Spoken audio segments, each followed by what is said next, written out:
Aaron Rodgers has a verbal agreement with the Packers.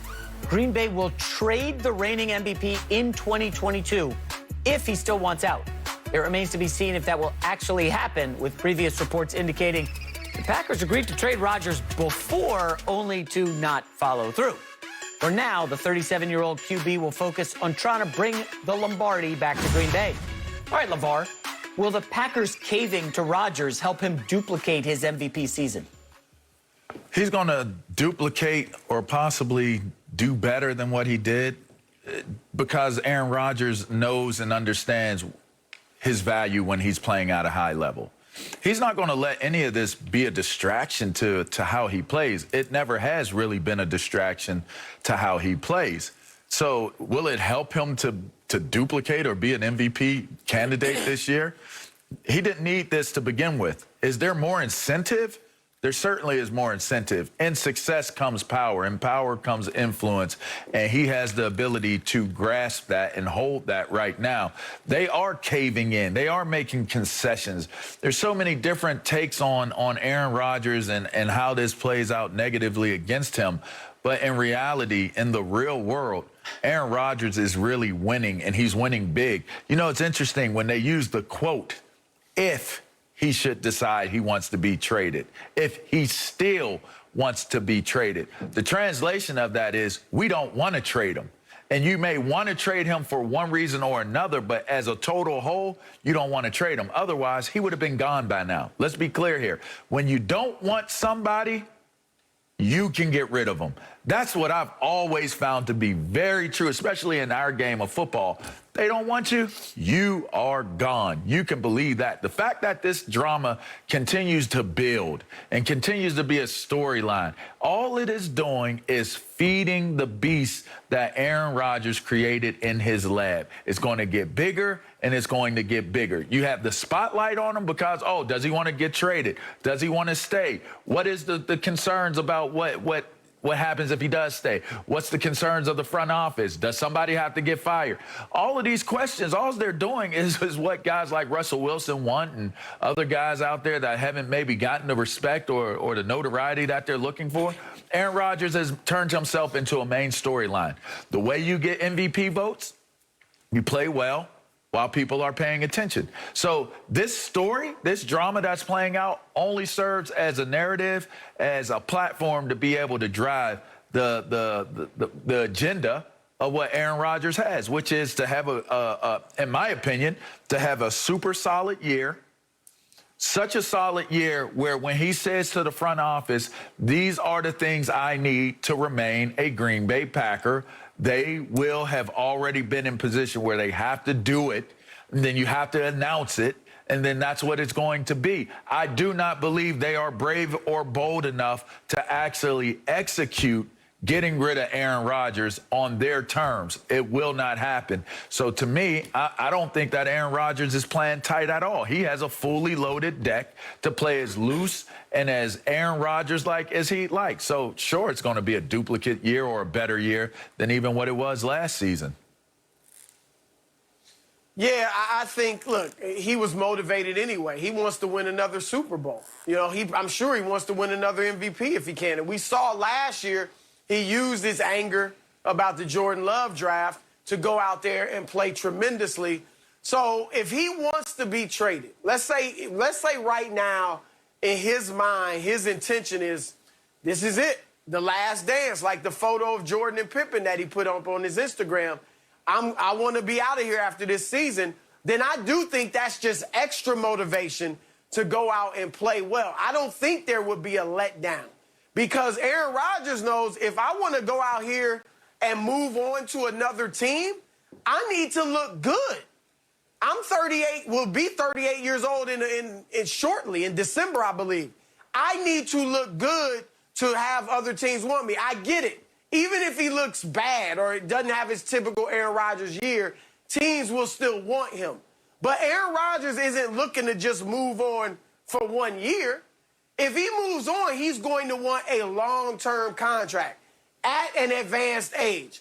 So he's going to have teams be like, oh, he still got it. Yeah, he's 38. He's closing in on 40, but he still got it, and we're not afraid to sign him up for the next 3 or 4 years. So, yeah, he's got every motivation in the world to go out and ball. And if they don't, then people are going to look at him. I get how great Aaron Rodgers is. We all know that he's one of the best to ever throw the football. But we also know he hasn't been to a Super Bowl in a decade.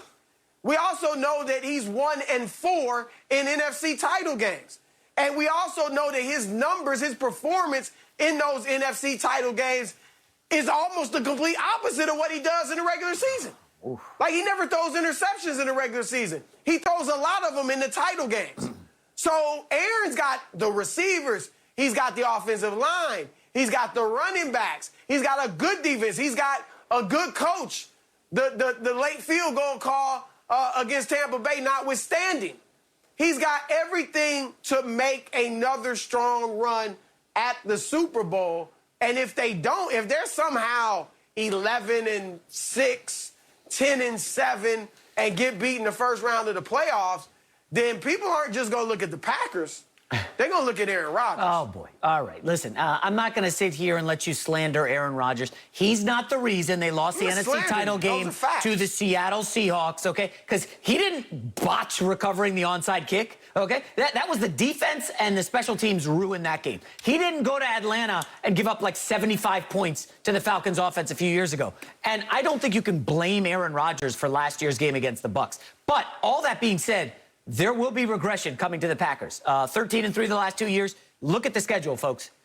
NFL high 10 games this year against teams that made the playoffs last year. The schedule is brutal, by some metrics, toughest in the league. But I think the bigger picture, when you zoom out on Aaron Rodgers, this kind of feels like, and LeVar, we touched on this last week on another show here at FS1, it feels sort of like a divorce that might happen. Hey, listen, I'm going to give you a little bit to clean up your act. Otherwise, we're going to be headed to a divorce in a year.